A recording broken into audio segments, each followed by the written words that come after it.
Hey Bookworms, and welcome back to my channel. My name is Florence and this is the One More Book podcast. If you're listening to this as a podcast episode, you can also watch a video. There's a video version on YouTube, and don't forget to like, comment, and subscribe if you're on YouTube. And if you're listening to this as a podcast, of course, subscribe to the podcast. If you're anything like me, your reading habits might be shifting, especially with the seasons. We are now in June. We are moving into summer. It's getting warm. And let me tell you, summer means one thing. No pressure, especially for me, no pressure when it comes to books, when it comes to my reading. We are talking spontaneous reads, escaping into different stories, and just soaking up on different literary goodness that I feel like reading. So today I just want to share with you guys, or to chat about everything bookish in my world right now. What are the books that I'm currently reading? What are the hits and misses of my recent reads? Some super interesting books that I've read, really interesting news in the book world, and of course my chill summer plans. We are looking forward to summer, so stick around because I want to hear about your summer plans, your summer reading vibes. What are you planning on reading? All right, first up, let's talk about the books that are literally surrounding me at this very moment. Books that I'm having around me so that I can pick them up. These are either my current reads or books that I'm just strategically placing around me for like an impulse grab. Let's talk about the first book. This is The Bandit Queens by Parini Shroff. This is what I am currently reading, or one of the books that I'm currently reading.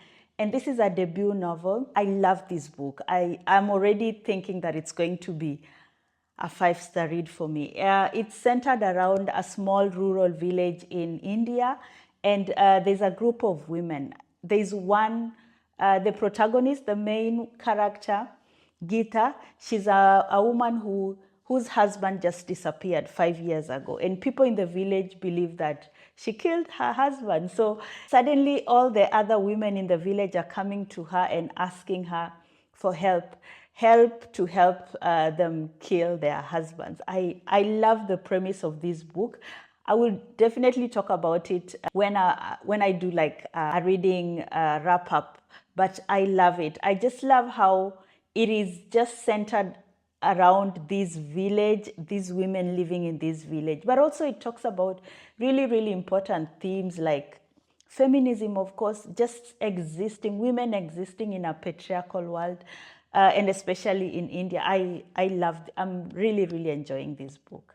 The second book that I am reading is Der letzte Himmel, which it's in German and it means The Last Heaven, by Alina Jabarin. This is something a bit out of it's a departure for me because I really try my best to read books in German, but it takes me so much time.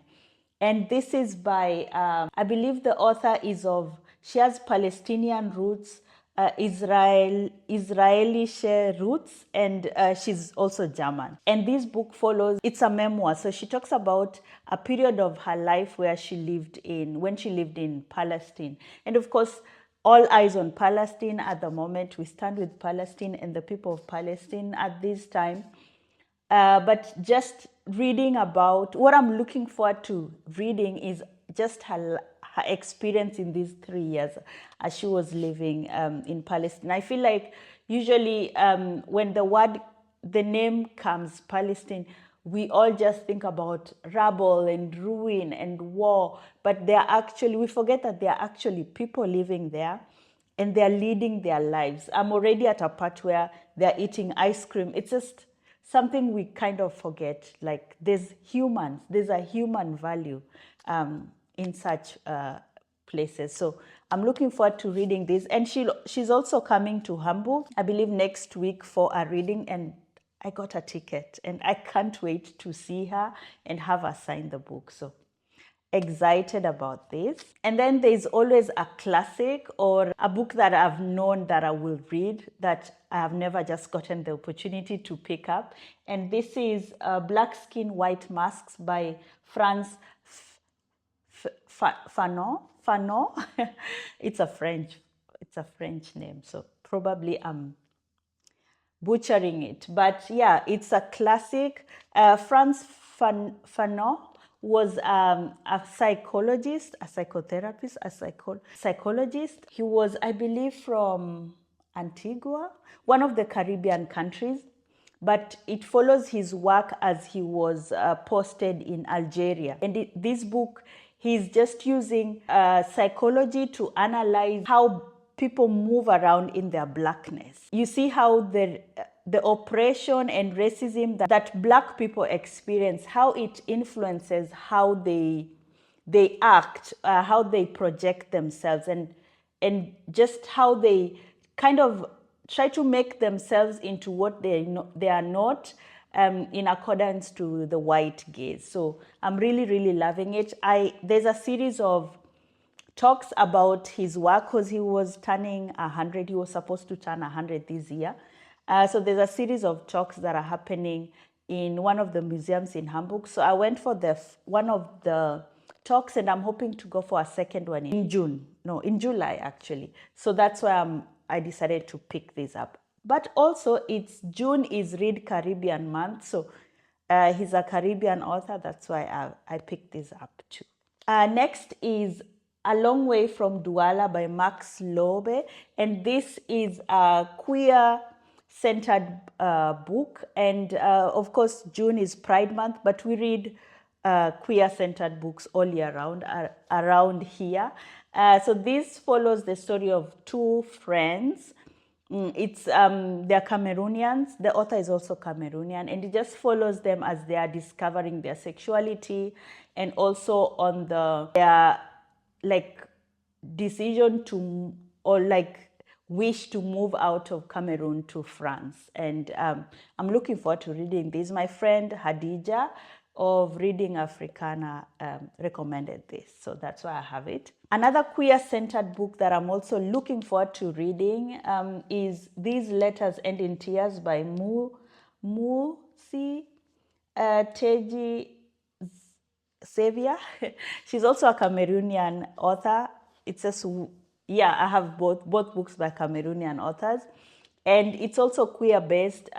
It's about a Muslim girl and a Christian girl who fall in love, and existing in a country where same-sex relationship is illegal, unlawful. So we just follow them. I believe it's a series of letters. So one looking for the other. I don't want to spoil it, but I'm also looking forward to reading it. Next is also another classic that I started reading last year, and I want to finish this year. It's Facing Mount Kenya by Jomo Kenyatta, and this was the first president of one of the founding fathers. And it's an anthology about the Agikuyu community, which is one of the largest communities in Kenya. So it talks about their origin, their stories, their culture, their practices. So I also want to read this. And then in this category, the last book is The God of Good Looks by Brian McIvor. And this is my pick for Read Caribbean month, which is June now. And I believe she's a Trinidadian author. It's about a young girl trying to be a writer. That's her dream. But she's also, she messes up. And we just see how society really doesn't forgive, especially women, when you make a mistake. Just her trying to move forward with her life after this mishap happens. What about you? What books are you currently lost in, or you're planning to pick up next? Let me know down in the comments below. Okay, now for the good stuff. These are the books that have genuinely stolen my heart recently. They're the ones that I've been shouting about to anyone who will listen, and I want to share them with you too. The first book is a definite 5-star for me. This is Against the Loveless World by Susan Abul Hawa. This author or this book really shattered me, but it shattered me in a very important way. Like, it's a book that I think that everyone should read. It follows the story of a Palestinian woman, Na, who finds herself imprisoned in an Israeli prison. And Na's life is just, yeah, it's a harrowing experience, but also how she talks about her life. She talks about Palestine, her family, the community. She talks about food. She talks about the landscape. You hear about the landscape, the olive trees, how they went to harvest, the love they have for each other. Of course, everything was not going, is not easy, but they're a community. They live together through all these oppression and occupation that has happened to I could go on and on about this book. It's one book that I'll be thinking about for a very long time. Really, really touched me. And the good thing is there's a book club that I'm part of, and I was the one to decide on the next read, and I picked this up. And everyone in the group has just been like, 10 over 10, 10 over 10. So I'm really looking forward to the discussion of this. I'm so happy that it resonated with almost everyone in the group. Another one that stuck with me is Zwischen Ende und Anfang. I believe in German, in English it's called, I can't remember. It's by Jojo Moyes. It's her latest book. And I love this because it was very heartwarming. I went into it with expectations. I'm a Jojo Moyes fan. I even went to the book reading. So I know her genre. I know what to expect from her stories. But it still surprised me because I was just like, how can someone just keep on writing books that are just heartwarming and in a way I can also relate to I had characters that I loved. I laughed, I almost cried, and I just felt good. You know, that warm and fuzzy feeling, that's what Jojo Moyes gives you. And this did not disappoint. And I read it in German, so yeah. It wasn't the easiest read, but I pushed through and it was totally worth it. If you're looking for something heartwarming and just chilled and cozy, then pick this up. Have you read any of these two books? Let me know what were your thoughts, and more importantly, what's a book that you've read recently that you absolutely adore? I'm always looking for new recommendations, even when my TBR is just like staring at me meters long.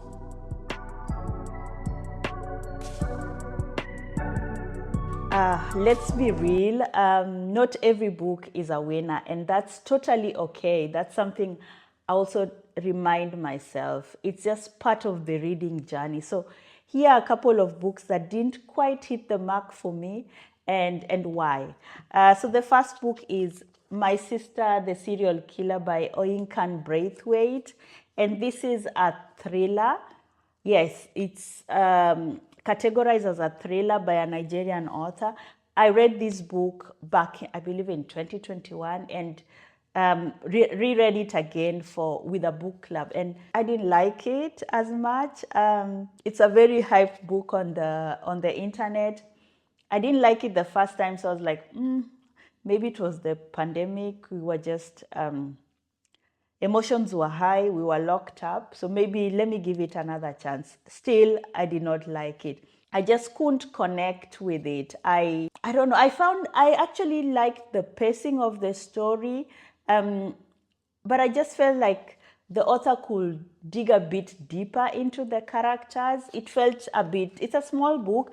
I think she could have even made it longer. I don't know. It was just too, the title, it's exactly what the title says, and it was just too, it's supposed to be a thriller, but maybe a humorful thriller, but it didn't thrill me, unfortunately. So yeah, that's one of them.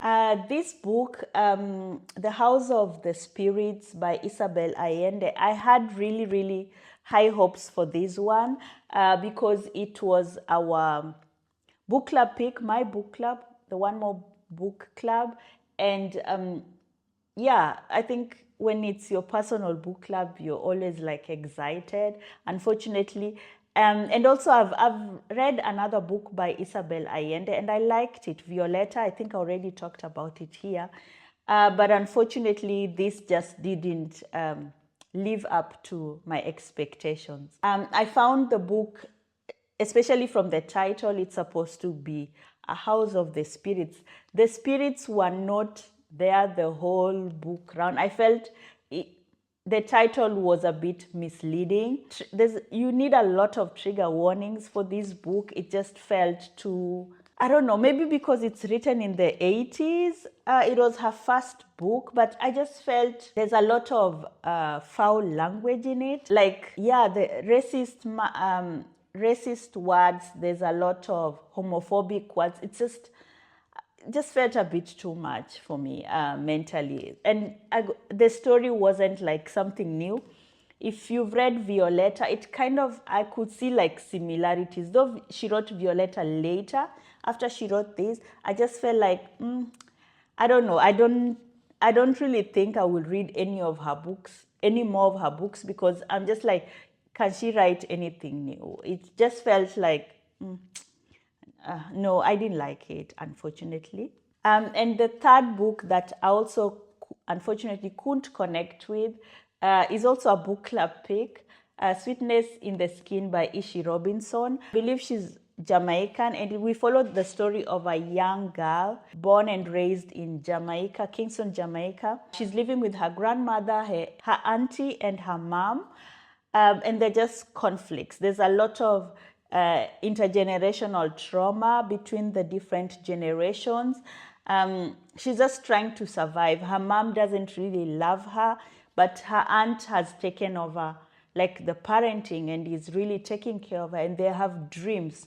So she's trying her best to make these dreams come true in a world where nothing is handed to her on a silver platter. I don't know, I felt in this book too, I really like the premise of the story, but it's something that we've seen has been done over and over again, you know, like from grace to grass kind of story, a young girl rising up, coming of age. I just wish, you know, when you take a story that already exists, you need to give it like pack a punch. It needs to be like, you have to make it extra special. And I felt like I've seen this in an Hollywood movie, or I've read it in another book. So there was no freshness to it. Beautiful cover, but the story was just, yeah, not for me. It's always interesting to hear from other people what didn't work for you when it comes to reading. So what's that book that you've read recently that left you feeling meh? No judgment. Here we all have different tastes, but I would love to hear about, yeah, your experiences. And funny enough, the three books that I talked about that I didn't love were all book club picks. So that's why I'm really, really taking a step back from book club picks and trying to read also books that I want to read. Because I think in May, that was a mistake I made, where I was like, I have so much going on. Let me just read books that are book club picks. And that was my mistake, because they all ended up disappointing me.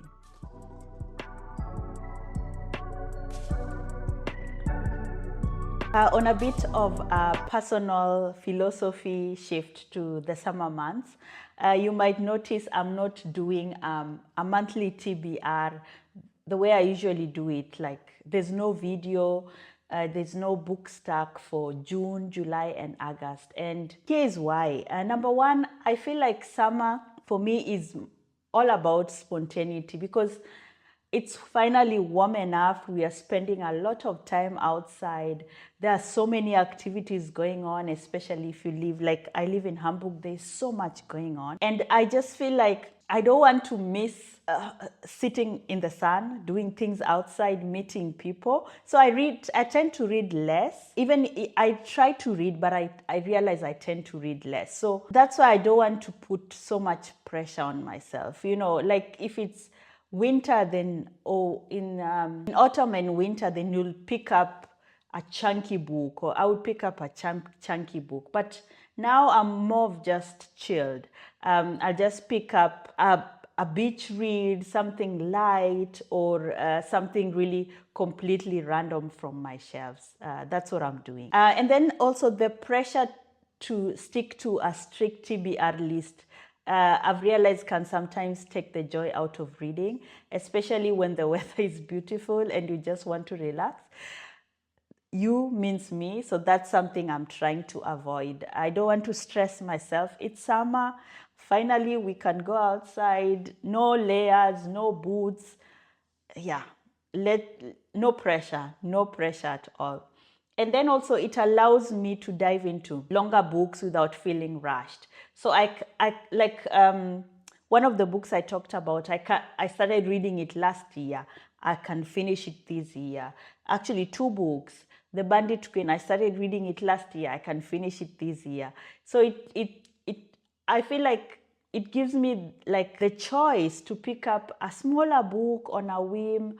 And it's all about reading for pleasure and just embracing the reading slump potential. If it happens, it happens. Then I let go of my books and do something else. I can go back to sewing. I love sewing. Or I can watch some TV, spend time outside, and participate in other activities in a positive way. If I don't feel like reading a certain day, then I just don't. And also just switching off. I think that's so important. Do any of you ditch your TBR lists for summer? Please share with me. Or are you like a really super organized person who sticks to their TBR list all year round? I'm genuinely curious how you handle your summer reading. Share that with me. Okay, let's switch gears lightly and talk about some recent going-ons in the book world that have caught my eye. I am obviously very late in sharing my thoughts on these because they've been going on for long. I just didn't get the time. So there's been like a couple of big stories in the book world recently that have caught my eye or my ears that I thought I could talk about here. There's this book talker called Luke Bateman, I believe. He's Australian. He's an Australian book talker. And this man, from what I've gathered, allegedly, he was a contestant in The Bachelor, and he's done reality shows. So people know him. He's prominent. And then he decided to start a book talk. So he joined Book Talk, and I think within like two weeks or 2 months, I'm not so sure, he had like over 100K followers. If you're doing content on Book Talk or on Instagram, or you know how difficult it is to get followers. I think I've been on Bookstagram for like since 2023. Yeah, and I think I have like 700 followers. And on Book Talk, I think I have like 5K. And here, 300 and something. Please subscribe and follow. So he came on, and obviously he reads romantasy, and that's a genre that is very popular with women. So most of his followers are women, and I don't know, people claim that he's attractive. I don't see it, but somehow, he landed like this big following on Book Talk, and then he suddenly announced that he's gotten a 2-book deal with one of like the biggest publishing companies, Simon & Schuster or something. And people are just like, how? How did this happen? How in the white cisgender privileged way did this happen? You just show up and you have a two. Allegedly, he says he's already been writing. He's been writing, so it was something that he was hoping would happen, and he can't really understand the backlash. But we see so many writers just struggling to, yeah, even going the independent way because no publisher wants to pick up their books. But then he just showed up, and the white privilege in it is just, yeah. So anyway, I don't know. I probably will never read any of his work because I don't read romantasy. But it's just, I side-eye such things. I side-eye such things happening. And then another topic that caught my eye is the A Million Lives Book Festival. There was supposed to be a book festival in the US where some organizer invited authors and vendors and promised like there would be over 600 visitors coming to the book festival, and people showed, I think only 80 people showed up on a 3-day festival. It was so disappointing. You should have seen. I will try and put some clips here of like the decoration. She did absolutely nothing.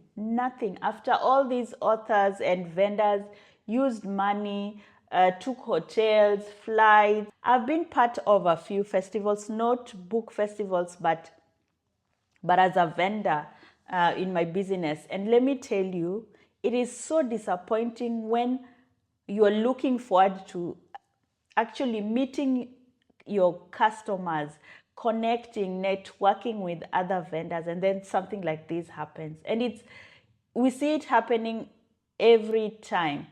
People who organize such festivals don't even, you can always like guess what number of people who will be coming to your festival or to your event. You can always like foresee. And I wish she could have told people, she could have canceled and just let them know, because she was selling advance tickets. So if the tickets were not sold, then of course, hey, less people are coming. Let me just let them know. We can always plan or postpone to a better date. But she didn't. And she hasn't refunded anyone. So now I believe she's being sued, allegedly. And it's just so unfair to small business owners. These are authors, self-published authors, and they had to like reorder their books and carry all these books and the transportation. There's just so much. I feel for them. I really do. It's totally unfair. And I just hope that people learn from this.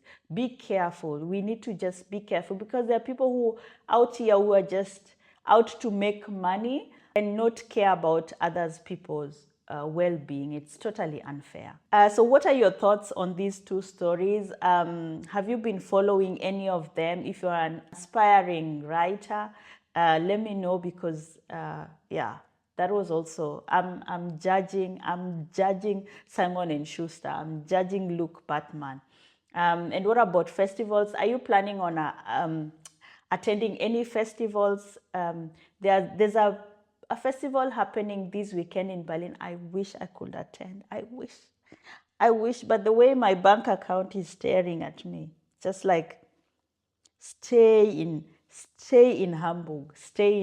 So unfortunately, I won't be attending, but I'm hoping there'll be more events coming back in Hamburg, so I don't need to travel. So let me know if there are any book festivals that you're looking forward to, or any other festival. It doesn't have to be books, music, concerts. Share with me. So finally, a little peek into my summer plans, both book-related and just life. I would say my main summer plan, as I said, is just to follow my mood. I'm not going to rush. I'm not going to stress myself. I'm going to read a lot more outdoors, maybe at the park. I made a new friend, and we even have a book date on Sunday. So we'll be meeting at a park with our books to just talk. And I hope to do that more. Hopefully also at a beach somewhere, I'm definitely leaning into like lighter reads, more escapist reads, and also hoping to just tackle a few chunkier books that I've been like, yeah, scared to. I'll just do it slowly, but I'm just looking forward to being more outside and just reading outside. Also, beyond books, I'm really looking forward to traveling. Not really a lot. I, I don't have definite travel plans for summer, but I'll be having some visitors. I'm looking forward to having them, spending time with them in summer. I'm just looking forward to traveling around Hamburg and not going too far, just around Hamburg, going to the beaches that we have, to the parks. We'll be doing a lot of like weekend trips, so I'm really looking forward to that. Maybe going for a hike. I went for a hike recently and really loved it. I want to try out new recipes and just spending time with my loved ones and just chilling out. I'm all about recharging this summer and just enjoying the longer days. I'm also hoping to like visit, if I do a bit of traveling, I hope to visit a few independently owned bookstores, just to have a look at what they have. It's always nice when you buy a book from a city or a town where you've never been to. So I'm hoping to do that, and also to reorganize my bookshelf a bit. I think I did it last year. I need to like reorganize a bit. I have books all over my house. I just need to like try and reorganize them a bit. What about you? What are your summer plans? Are you going on any exciting trips? Do you have like specific reading goals for the warmer months, or are you just going to go with the flow? With the flow, like me, like Flo. Tell me everything, share with me. All right, book lovers, that's everything that's been swirling around in my bookish brain for the start of summer. I absolutely love hearing from you. So please use the comment section below to share. You can send me an email. You can send me a text if you're listening to this as a podcast. What are you currently reading? Any recent loves or misses? Your thoughts on the book world news that I just shared, or any other news that you've also had. And what are your summer plans, reading or otherwise? Share them with me. If you enjoyed this chatty episode or video, please give it a thumbs up and consider subscribing if you haven't already. I talk all things books around here, and I'd love to have you as part of my community. Hit that notification bell so you don't miss out on my next episode or the next video. Thank you so much for watching, and happy reading, and I'll see you in the next one. Bye.